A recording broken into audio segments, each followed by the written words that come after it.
Hello future miners, स्वागत है एक बार फिर से आप सभी का आपके अपने और पसंदीदा यूट्यूब चैनल माइनिंग मिस्ट्री में।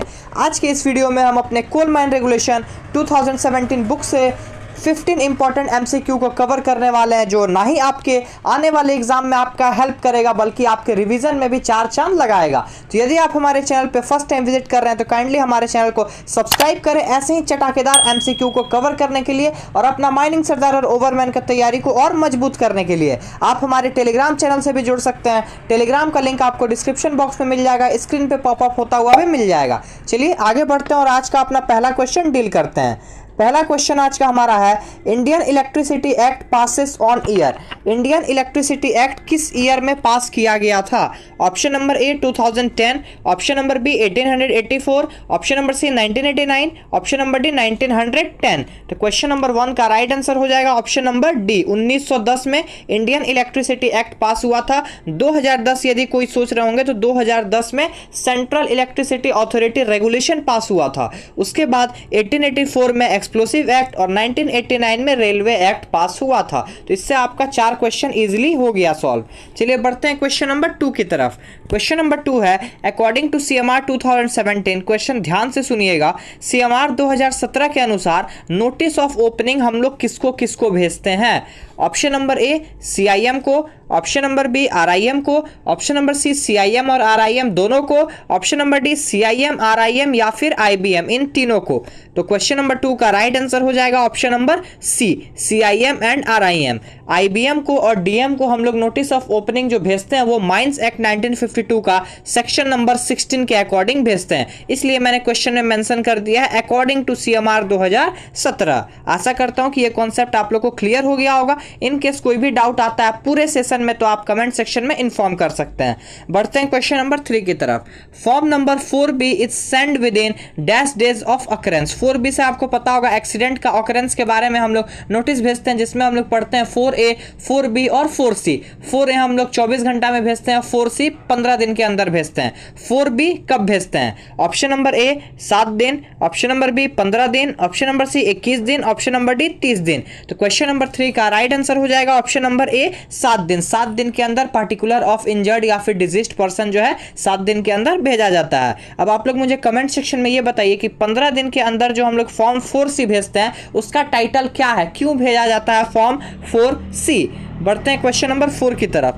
Who shawl record the minute of each meeting of BME, यानी कि बोर्ड ऑफ माइनिंग एग्जामिनेशन का जितना भी मीटिंग होता है उसका मिनट, कौन सा मीटिंग कितना मिनट चला, ये कौन रिकॉर्ड करता है और नेक्स्ट मीटिंग में सारे मेंबर को सर्कुलेट करता है? ऑप्शन नंबर ए बीएमई का कोई भी एक member, option number B BME का सारा member including chairman, option number C secretary या फिर ऑप्शन नंबर डी सिर्फ चेयरमैन। तो क्वेश्चन नंबर 4 का राइट आंसर हो जाएगा option number C secretary. Secretary को यह काम सौंपा जाता है और सेक्रेटरी नियुक्त किसके बिहाफ में होते हैं? तो चेयरमैन, जो हमारे सीआईएम साहब होते हैं। बढ़ते हैं क्वेश्चन नंबर 5 की तरफ। क्वेश्चन नंबर 5 है, in which of this case a mine can work without manager.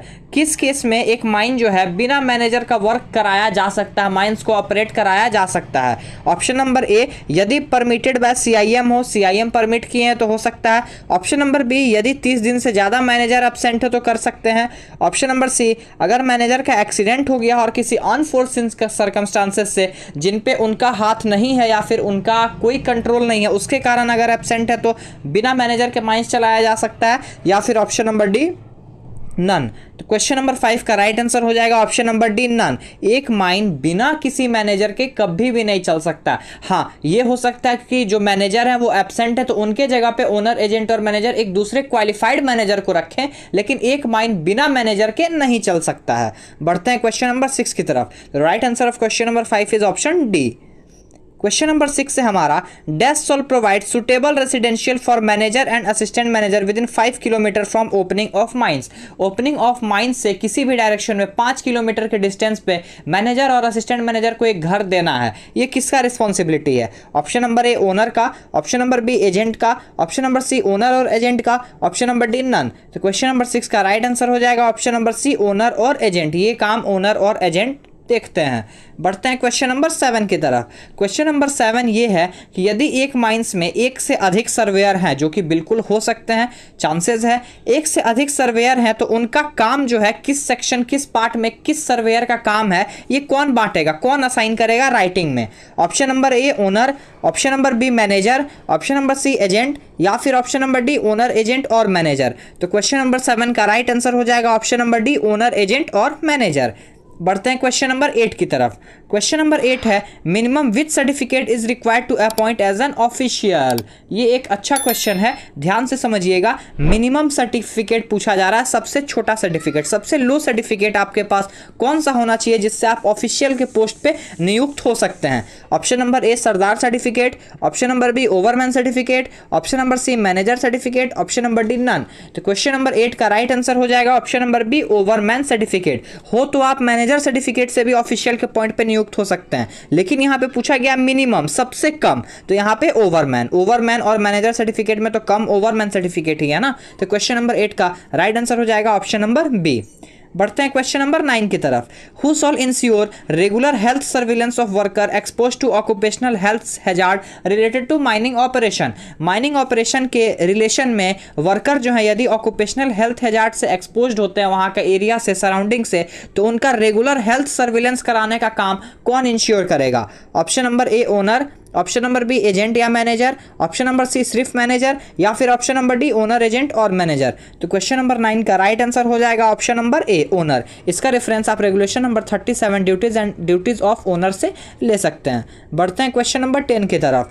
Who assign duties to official. Official को ड्यूटी कौन असाइन करता है। Option number A manager, option number B assistant manager, option number C agent, option number D owner, option number E, यहाँ पे option number E हो जाएगा, option number E either A or B, यानी कि manager और assistant manager. तो question number 10 का right answer आपका हो जाएगा option number E either A or B, manager और असिस्टेंट मैनेजर। अब बढ़ते हैं क्वेश्चन नंबर 11 की तरफ। उससे पहले जो भी बच्चे माइनिंग सरदार या फिर ओवरमैन का प्रिपरेशन कर रहे हैं कोल इंडिया लिमिटेड या किसी भी सब्सिडियरी से रिलेटेड, उनके लिए कोल माइन रेगुलेशन का उपयोग जो है सभी को पता होगा, सराहनीय है कि बहुत ज़्यादा यूज इसका होता है। इसी से रिलेटेड माइनिंग मिनिस्ट्री ने कोल माइन रेगुलेशन 2017 का एमसीक्यू सेट तैयार किया है, जिसमें आपको टोटल 1500 नंबर ऑफ क्वेश्चन मिलता है। एक एक चैप्टर से इसमें क्वेश्चन रखा गया है और कोशिश किया गया है कि हर एक लाइन से एक एमसीक्यू इसमें कवर हो। टोटल नंबर ऑफ क्वेश्चन इसमें आपको 1500 मिल जाएगा। चैप्टर वाइज एमसीक्यू है, टोटल 17 चैप्टर से 1500 एमसीक्यू इस पीडीएफ में आपको मिलेगा। इस पीडीएफ को परचेस करने के लिए आप स्क्रीन पे दिए गए नंबर 9122105819 पे कॉन्टैक्ट करके व्हाट्सएप या कॉल करके इस पीडीएफ को परचेस कर सकते हैं और अपना प्रिपरेशन को और बूस्टअप कर सकते हैं। बढ़ते हैं क्वेश्चन नंबर 11 की तरफ। क्वेश्चन नंबर 11 है हमारा, who shall see that concerned mine employee are fully conversant with various standing orders such as relating to stoppage of MMB। जैसे कि stoppage of MMB से रिलेटेड जो वेरियस स्टैंडिंग ऑर्डर होता है वो माइंस का हर एक एम्प्लॉय उसको समझ पा रहा है कि नहीं, लैंग्वेज अंडरस्टूडेबल है कि नहीं, ये कौन देखेगा। Option number A ventilation officer, option number B safety officer, option number C manager, option number D owner, agent और मैनेजर। तो यदि आपके दिमाग में ऑप्शन नंबर ए आ रहा है तो आप गलत हैं। इसका आंसर हो जाएगा option number B safety officer. ठीक है, इसका रेफरेंस आप duties and responsibility of safety officer से ले सकते हैं। बढ़ते हैं क्वेश्चन नंबर 12 की तरफ। क्वेश्चन नंबर 12 है हमारा, while person are being lowered or raise. ये एक बहुत डिस्प्यूटेड टाइप क्वेश्चन है, बहुत बच्चे कंफ्यूज होते हैं कि यदि एक केज लोअर यानी मैन राइडिंग सिस्टम के लिए एक केज यूज हो रहा है तो वाइंडिंग इंजन मैन किसके द्वारा निर्धारित स्पीड से ज्यादा उस केज को नहीं चलाएगा। Option number A manager, option number B CIM, option number C RIM, option number D owner. जिन बच्चों के दिमाग में CIM आ रहा है उनको मैं अभी ही क्लियर कर दूं कि स्पीड माइंस का वाइंडिंग का डिसाइड करते हैं मैनेजर और वो परमिशन लेते हैं यानी कि रिव्यू कराते हैं RIM से, और किसी भी माइंस का एक शाफ्ट का जो जिसमें केज चलता है उसका मैक्सिमम स्पीड जो है वो डिसाइड करते हैं CIM, chief inspector of mines.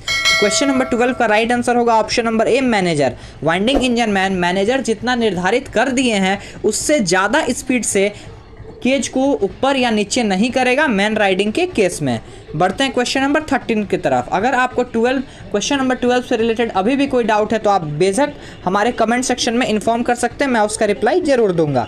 बढ़ते हैं क्वेश्चन नंबर 13 की तरफ। इजी सा बच्चा वाला क्वेश्चन है। Duties of haulage engine man attendant is related to which regulation. Haulage engine man attendant का ड्यूटी जो है वो किस रेगुलेशन में निर्धारित किया गया है। Option number A 56, option number B 57, option number C 58, option number D 59। तो क्वेश्चन नंबर 13 का राइट आंसर हो जाएगा ऑप्शन नंबर बी 57। 57 में आपका क्या है, हॉलेज इंजन मैन का अटेंडेंट का ड्यूटीज एंड रिस्पॉन्सिबिलिटी। बढ़ते हैं क्वेश्चन नंबर 14 की तरफ। क्वेश्चन नंबर 14 है आपका, if dash is of opinion that any plan or section prepared under regulation 70 is inaccurate he may order to prepare fresh plan. 70 regulation number 70 के according, जिसमें owner change होना या फिर डिपिलरिंग के केस में हम लोग पूरा प्लान को चेक करते हैं कि सही है कि नहीं। वहाँ पे क्या होता है कि यदि कौन ऐसा पर्सन है जिनके ओपिनियन में कोई सा भी प्लान इनएक्यूरेट हुआ तो वो फ्रेश प्लान बनाने का ऑर्डर दे सकते हैं, उनके पास ये पावर है। Option number A CIM, option number B RIM, option number C owner, option number D surveyor. तो क्वेश्चन नंबर 14 का राइट आंसर हो जाएगा ऑप्शन नंबर बी RIM। बढ़ते हैं क्वेश्चन नंबर 15 की तरफ।